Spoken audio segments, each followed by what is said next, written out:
Hi, I'm Jackson Mumey. I'm the founder of Celebration Bar Review, and for over 30 years, I've been helping people just like you to pass their bar exams. A few years ago, I started recording a series of short videos to help our students get ready as they were counting down to their upcoming bar exam. And we thought that that series of videos was so helpful that we've put it together as a package, and we wanted to share it with you. This is the first in our series of what we call countdown videos, and we do them just about every week as we lead up to the bar exam. Now, my hairstyles change over the years, my looks change over the years, even the backgrounds change, but the message has remained essentially the same. You can pass your bar exam, and we know how to help you do it. In each of these videos, we'll talk about where you should be at about that point in time leading up to your exam and what resources you'll need to make that a reality. I hope you'll enjoy watching these videos. We've enjoyed putting them together for you. And this week, we're going to begin with 127 days until the bar exam. This is a good time to get serious. 120 days will be the point at which we kick off in our course a fairly intense 4-month workout leading up to the exam. But right now we're on the edge of that. And because we're on the periphery of what's going to be coming along, I just wanted to take a couple of minutes in this video to talk about where you might want to be in your preparations at this point in time. Most people be just starting out or starting to think about the exam at this point. If you've already registered for a course, you definitely have the materials. But if you haven't reached that point yet, maybe you're just starting to think about the exam and starting to think about what you would have to do. Now, there are a couple of groups of people for whom this is an absolute starting date, I think, and probably a pretty good cutoff. One group would be foreign trained attorneys. If English is not your first language, and I think if you've got any discomfort with English, you need to give yourself at a minimum 4 months of study time. So this is probably the cutoff date for you if you're planning to take the upcoming exam. If you wait much beyond this 4-month date, you're probably looking at delaying till the next bar exam to give yourself a little bit more time just to get through the assignments, to be comfortable with the language, and to do the studies that you need to do. Now, don't misunderstand. I have a great deal of respect for people who are doing this exam a language that's not their first or their primary comfort language. I frankly cannot imagine trying to take a high stakes test in a foreign country in another language. That completely blows my mind. So I have all the respect in the world for people who are doing this. Now, the great news is that over the years, we've had tremendous success with foreign trained attorneys. But I do know from working with hundreds and hundreds of foreign attorneys that the anxiety can really build up. And one of the primary determinants of that is how much time you give yourself to study. So if you're a foreign trained attorney at this point in time, if you're planning on taking the next bar exam, you're probably looking, in your case, at somewhere between 25 to 40 hours a week of study. Any later than this, I'm not even sure that you should be taking the exam. So this is a pretty much a decision point. I know that some of you will be waiting to find out whether or not your credentials are approved for the exam. Unfortunately, you cannot wait until that decision is made to begin your studies for that same exam. So I would say that you're better off starting to study now, work on the credentials. You'll get those approved typically right before the exam. And if for some reason they're not approved, then you're simply deferring over to the next test date. So I think either way, pretty much. The other group that I typically find wants to get an early start and for whom this is a good time to begin are the people that you would think of as a type A personality, whether they're coming out of law school or in work. These are people who feel like they have to do everything and they want to do it multiple times and they want to do it perfectly. I empathize and I understand the reasoning behind that. I would say, however, that in general, trying to do a course multiple times, or as some people try to do, taking multiple courses, generally is not very productive. It doesn't reduce the pass or reduce the fail rate or increase the pass rate in my experience.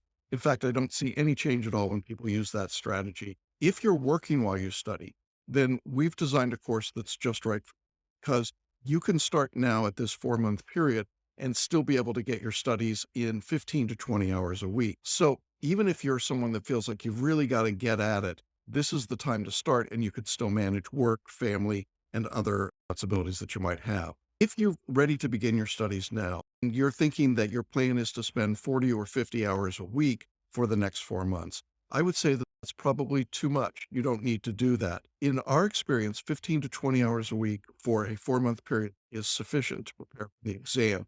Doing more than that, I think, is counterproductive. And of course, as you get closer to the exam, your experience and our expectation is that you will bump your hours up slightly.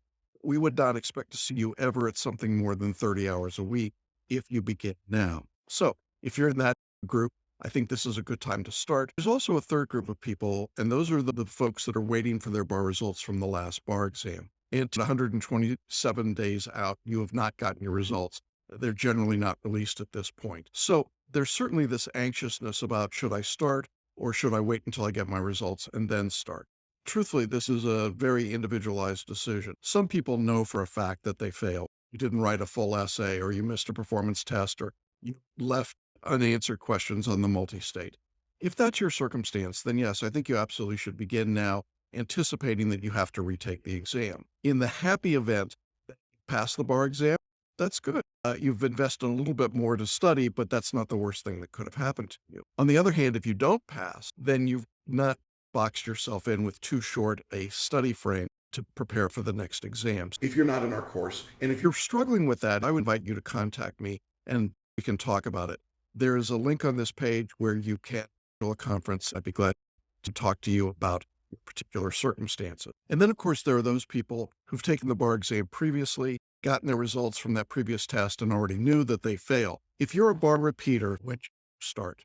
And the answer for you is unequivocal. Right now, you need to begin as soon as possible. You want to get underway. You want to start to build some confidence, start building some new habits about how to study. The sooner you begin, the better off you'll be.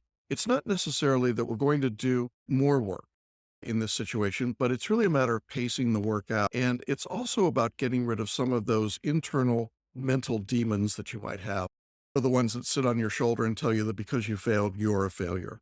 That's certainly not true, but it's hard to get rid of it until you're moving forward to something else. If you're in that circumstance where you're repeating the bar from a previous exam, not just the last bar exam, then you absolutely want to get started right now. And you'll feel a lot better once you get underway and start to see what you're capable of doing. This is the time when I really like to see people getting started, getting underway, and really starting to move with their studies. This is the window, I think, that provides the most amount of time in order to provide you with the feedback and the conferencing. This is the time when you really want to get underway and be doing the work. As we go forward, we will be doing these messages on a regular basis, whether you're registered in our course or not, just to give you some tips and strategies and ways to deal with the bar exam. I hope you'll find them helpful, and I encourage you to check them out. If you're one of those people who's trying to decide whether or not this is the right approach to take, or even whether or not you should take the exam, it's been my experience that most bar takers are neither stupid nor lazy. The problem is really on the other end. Most of the people that take the bar exam overdo. They overwork, they overstudy, they overthink, they overanalyze, and in many cases, they're over-anxious. So part of what we want to do is help you get some balance in your life. Be able to manage your work, your life, your family, your community, and your bar study all at once. And it is possible you can do it and still pass the bar exam. But one of the keys is getting started right now. And so that's what I really want to encourage you to do at this point.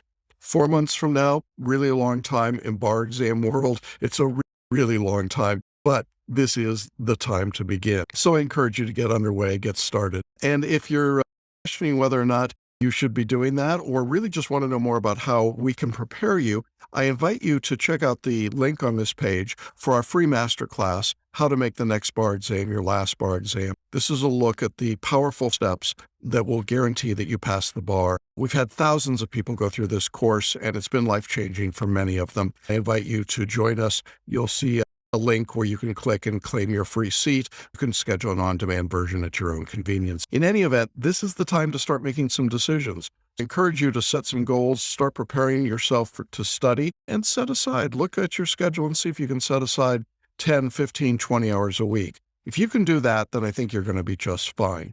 Well, thanks for taking the time to watch, and we'll be back to you soon with the next message in our series.